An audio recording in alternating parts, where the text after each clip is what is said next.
As of the moment of recording this, the northeast of the US has gotten one of the biggest snowstorms I've ever seen living here. I'm completely snowed in. Parents are probably binge watching TV shows, and I got nothing much to do, so I thought, why not? Do another one.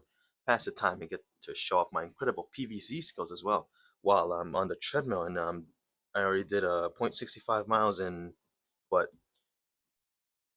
uh, 15 minutes probably. But, anyways, you've either experienced it yourself, heard it from others, or maybe have seen it in some shape through TV, movies, live experiences, whatever. But you know how when kids are young, their parents try to make them behave or get them to do something with a compromise between the two? It's like, if you stop crying right now, we'll take you to get some ice cream. Or if you're able to do really well, we'll get you some ice cream. I think my childhood temptations were mainly with South American ice cream, but that's besides the point. Compromises, that's what I'm getting at. You have to adjust, change, or get accustomed to a certain change, idea, or situation in order to go on through the day or whatever you're doing. You can see it in movies and shows, mainly involving partners or parents, where they have to try to get one to do something for the other, either as a temptation or incentive if they do so. From what I've seen, many people avoid this, and I do too as well, for both good and bad reasons. But it's a part of life that you're going to face at a lot of experiences, that you're going to decide whether to keep it the same or change something about it. And something about change itself is hard. It may be because you're so accustomed to the same old, that changing that into a different new is scary. If it don't work, how do I go back to the same old? If it's better, why have I not done this before? Everyone has their own reasons. And the best thing that I can say is try it. What do you have to lose? Maybe a friendship, an item you love so much, your job, whatever. But I ain't the one making that decision. I'm just an advisor, a young adult talking to a phone mic trying to give you the best advice I can. It's up to you to decide. But what I can and will say is try it. A compromise can be between just oneself, two people, or more than a trio or squad or whatever. The best definition that I have found and that is acceptable for this video is an acceptance of standards that are lower than is desirable. And that's true.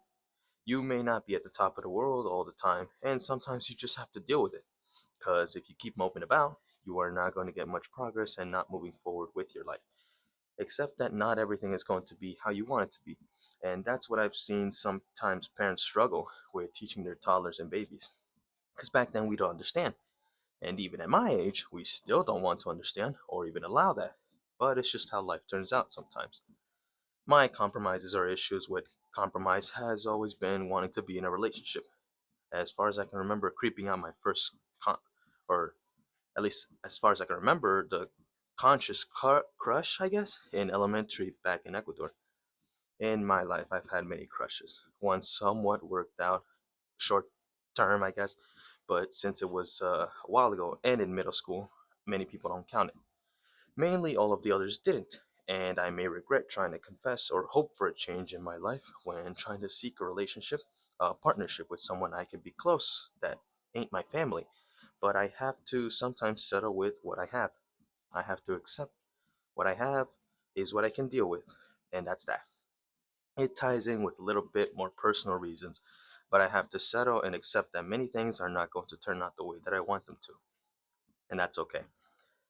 The idea of compromise and change kind of go hand in hand if I really think about it. I may have already posted a video regarding the idea of change being scary in episode 3, I want to say. But going off of the idea of change and compromise, life has an important part of it dedicated to change. You change the way you move from one place to another when you were a baby. You went from crawling on the floor to walking and eventually running. You change the way you may speak when trying to figure out a solution to something. You went from just baby gibberish to forming somewhat complete sentences to get that burger your dad was eating. And I don't think compromise is always going to require change, but you are going to have to find a way to accept what has happened and go on through the day. It's hard trying to accept, change, just something different than what you have gotten accustomed to.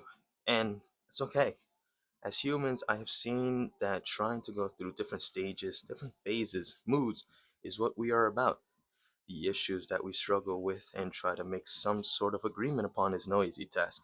But when you finally let your either pride, ego, or hurt feelings go, that's when you can really shine and feel better about the situation. Compromises are not an easy task to make, but trust me, they are for the better of what you have most of the times. In all honesty, this is one of those videos where I feel like I have a lot to say, but I can't really unscramble my brain to try to say everything I wanted to. And I feel like I also kind of rushed it, so it feels like a couple things are left out. That may be why. But as always, I have the link for questions in this video and some other videos. And this was the episode for the half dive. I hope you have a great rest of your day, and I'll wait for you on the next one. Ciao.